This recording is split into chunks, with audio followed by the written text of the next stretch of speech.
What's up mga kabugoy? Good morning, good morning. So andito na naman tayo sa panibagong video, which is ipapakita ko sa inyo yung mga bagay-bagay or accessories na napalitan natin sa ating motor, which is si Maxi.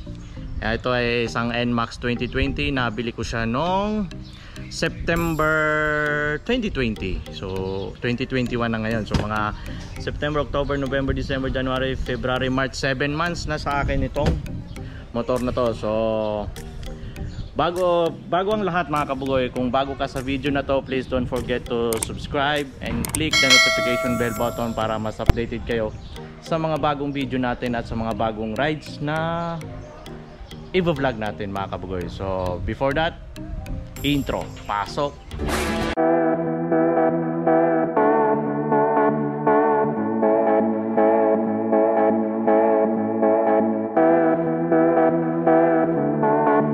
So ito nga mga kabugoy yung ating motor, NMAX 2020. Ang isa sa mga unang-unang pinalitan ko dito is yung itong ating side mirror. Yung stock na side mirror natin mga kabugoy, pinalitan ko na siya, which is X3 bracket. Ang brand niya X3, which kasama yung itong side mirror na to, which is Ninja type.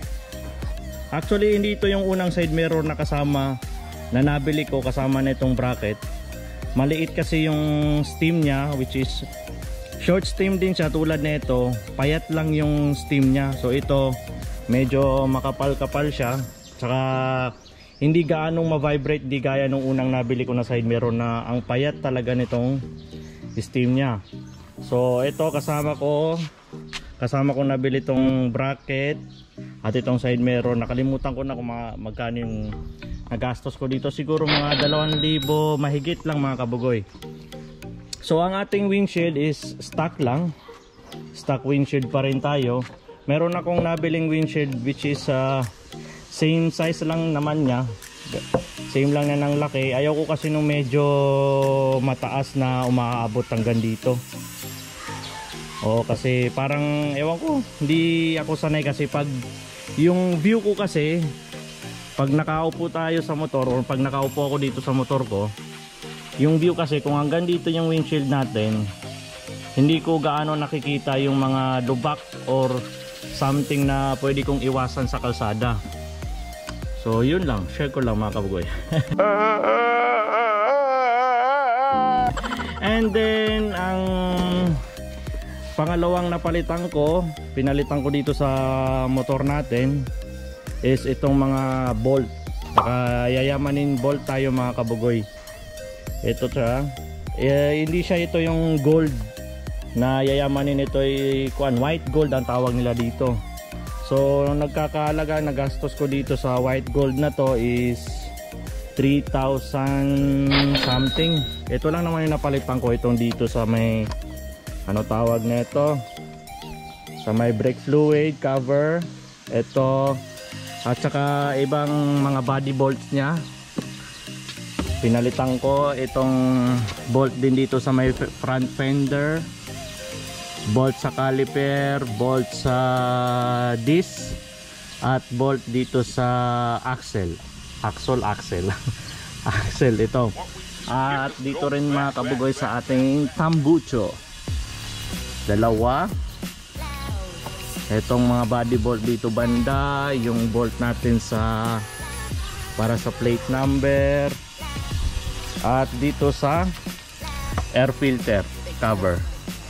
Yan, nakayayaman. Hindi siya 100% mga kabugoy na napalitan ko ng white gold bolts ang mga bolt neto. So ito lang, iilan lang naman, meron pang mga ilang bolts na hindi ko napalitan. So yung mga halos nakikita lang sa labas ang napalitan ko, which is itong mga to, ito dito and so on.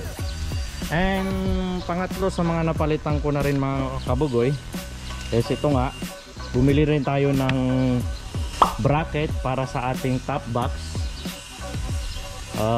Gawa ng mahilig din kasi ako gumamit ng top box para pag sa tuwing bumibiyahe tayo yung ibang gamit natin is dito natin may ilalagay. Kasi hindi ako satisfied sa laki ng laman ng U-box natin, na which is how many liters ata to. Kasya naman yung iba full face na helmet, depende na lang din sa brand yun. So yun mga kabugoy. And then eto nga nabili natin, top box bracket. And ang sunod is siyempre ang top box. Ang brand is SEC Moto Supply. So nabili ko siya sa halagang 2,450. Dito lang din sa amin sa King's Motor or King Motors Motorcycle Accessories sa Carmen Branch. So yun, top box and top box bracket and top box. So ang sunod is mga kabugoy itong matting, ang tawag nila matting. Nabili ko itong matting na to worth 900 pesos. Yes. And sa pagkabit na ito mga kabugoy is halos nahirapan ako. Gawa ng hindi ko abot, or sadya siguro hindi ko alam kung paano ikabit to, pero naikabit ko naman siya. May mga bolt din siya, mga bolt dito. Pinalitan ko to mga kabugoy gawa ng para medyo makapit siya sa sapatos ko or sa tsinelas ko, kasi rubber siya, which is rubber din naman yung stock niya. Pero hindi ako dun kasi parang medyo nadudulasan ako dun. Yes. So magkabilaan yan mga kabugoy. Ito yung kabila. And then ang isa rin sa mga pinalitan ko is itong filter cover. Ito, nabili ko to online sa Shopee ng magkano ba bili ko nito? Kung hindi ako nagkakamali, sa panoorin nyo na lang mga kabugoy sa previous vlog ko yung nag-unbox ako nito. Tsaka andun yung presyo na, nakalimutan ko na, siguro 1,000 plus something yung bili ko nito sa filter na to. SEC brand mga kabugoy, SEC. And then bumili rin ako sa Shopee ng mga tao-tao. Kasi mahilig talaga ako maglagay ng mga abubot or kung ano-ano dito sa cover na to. Clear kasi siya, so kita. So na-attract yung ibang nakakita nito, nakikyutan kumbaga. Kahit naman doon mga kabugoy sa dating motor ko sa MIUI 125 ko, naka clear lens din ako ng tawag nito filter air filter cover. And then sinabayan ko na rin sa mga kabugoy ng pinalitan ko na rin yung air filter washable natin. Washable na yung air filter natin, yung stock neto kasi hindi siya washable. So ang brand na itong air filter washable natin is RS8. O RS8 baka naman, shout out. Yun, napalitan natin siya. Then ang isa rin sa mga napalitan ko or nilagay ko sa motor na to is itong mini driving light natin. Eto mga kabugoy, dalawang mini driving light na ang brand is Firefly. Ito yung may high and low, na ang low is color yellow and high is color white.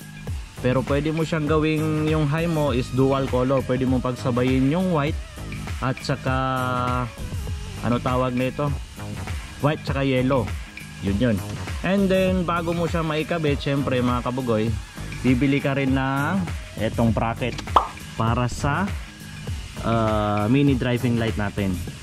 So itong mini bracket na to nabili ko sa Shopee ng 450 ba yun? Basta na-vlog ko rin ata to kung magkano ko siya nabili. At kung magpapakabit ka naman nito, kailangan mo siya ng sariling switch, domino switch. Dito yung high, low nya, and dito yung high nya. So recommended talaga na maglagay kayo ng sariling switch ng inyong driving light or mini driving light. Gawa ng pag wala kayong sariling switch neto, huli kayo sa LTO or sa HPG kung lagi siyang nakailaw kahit nasa maliwanag kayo. Ito rin nga pala, Ang isa rin sa napalitan ko mga kabugoy is itong cover ng radiator natin, which is ang brand is DS4. Shoutout nga pala kay, nakalimutan ko na rin yung pinagbilang ko nito, online din sa NMAX Club Philippines na page. Doon ko siya na-order. May siguro ililink ko na lang below yung tao or yung kay boss na nabilang ko nito, DS4 brand cover. So pwede mo naman ilagay yung stock cover niya na nakalagay itong DS4 na cover sa radiator, wala namang kaso yun. So yun mga kabugoy, tsaka ito na rin nilagyan ko ng cover yung ating shock para iwas tayo sa dumi, or pag kasi halimbawa nasa putik, napadaan ka sa putikan or maulan ang nadaanan mo, mapoprevent natin yung duming kumakapit sa ating shock. So hindi na tayo mapapagod kakalinis na ito. Yes. And then isa rin sa mga pinalitan ko mga kabugoy is yung ilaw dito sa ating plate number. Ang stock kasi nito is kulay yellow, bulb type siya, umiinit. So may mga issue na rin mga kabugoy, kung di ako nagkakamali, itong plastic nito is natutunaw niya habang umiinit yung ilaw kasi habang umaandar yung ating motor, talagang nakailaw siya lagi, wala siyang switch na pwede mo siyang patayin pag ganitong maliwanag.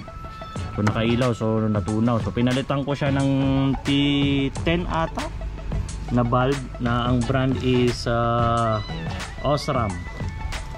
And then yun mga kabugoy. And last but not the least, ang isa sa mga napalitan ko dito is ang ating gulong. Yun, yung stock tire natin is pinalitan natin ng Pirelli Angel Scooter. So dito sa Pirelli na to, wala naman akong gaanong problema dito. Wala akong problema dito actually. Makapit siya, dry and wet, maulan man or maaraw, makapit talaga siya. Hindi gaya ng stock na talagang mararamdam mo pa rin yung dulas.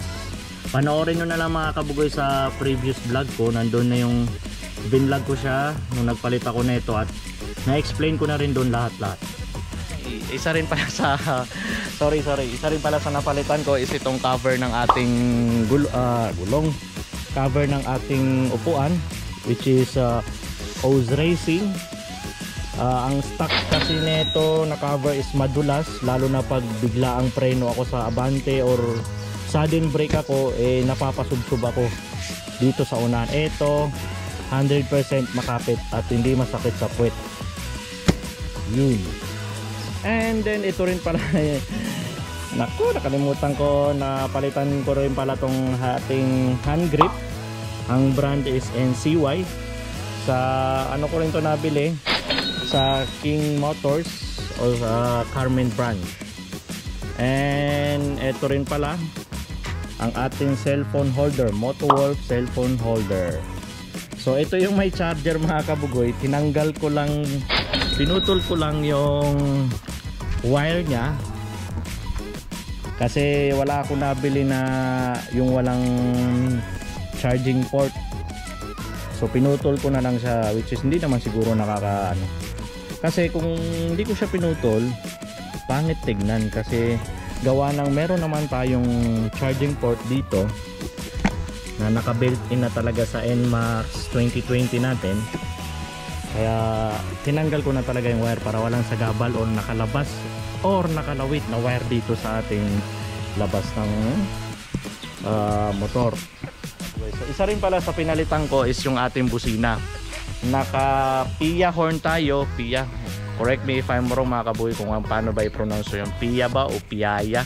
P-I-A-A. So as you can see mga kaboy, hindi siya nakikita dito. Andun pa rin naman yung stock na busina natin. Tapos yung dalawang PIA is nandito sa magkabila ang gilid. Nilagay ng mekaniko yung pinagkabitan ko. And then naku, hindi ko pala dala yung susi. And then Pag naka-switch on siya, pag hindi siya naka-pindot or naka-on dito, stock horn ang tutunog. So pag pinindot ko ito, yung PIA horn ang ating busina or ang tutunog. So kahit papano alam naman natin na bawal talaga yung mga malalakas na busina sa motor. So just in case na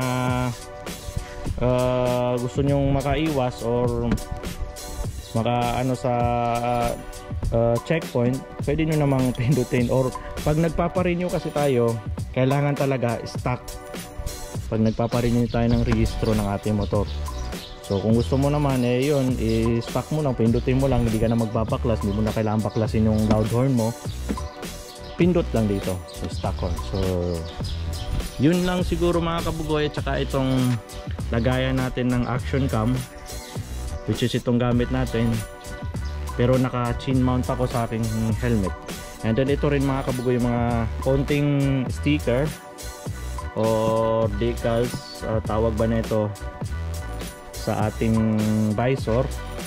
Halos mga motovlogger yung mga nakadikit, yun na rin yung sa atin, Rams Motovlog.